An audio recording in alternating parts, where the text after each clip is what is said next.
Welcome to Luca and Miguel. Enjoy the video. In this video, I will explain how to play Rock Band without a microphone.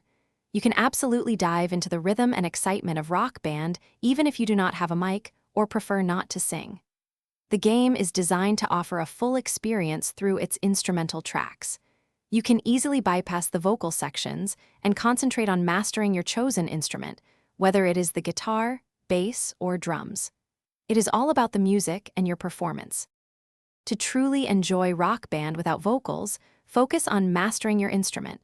Plug in your guitar, bass, or drum controller and select your part. The game offers a fantastic challenge for instrumentalists, with hundreds of songs to choose from. You can spend hours perfecting your timing and technique, aiming for 5-star ratings on every track. It is a rewarding experience to nail those complex solos and drum fills. Optimizing your game settings can enhance your instrument-only play. Head into the options menu to fine-tune your experience. You might want to turn down or even mute the vocal track audio if it is distracting. Also, consider using no-fail mode when learning new, difficult songs.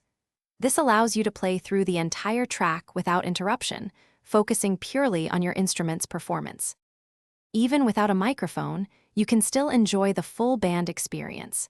Gather up to 3 friends to play guitar, bass, and drums, creating your own instrumental supergroup. Compete for the highest scores on your favorite tracks, or simply jam out for fun. Rock Band offers an incredible way to discover new music and bond over shared love for rhythm games. Get ready to rock. Thanks for watching and please subscribe. It's the best investment you'll ever make.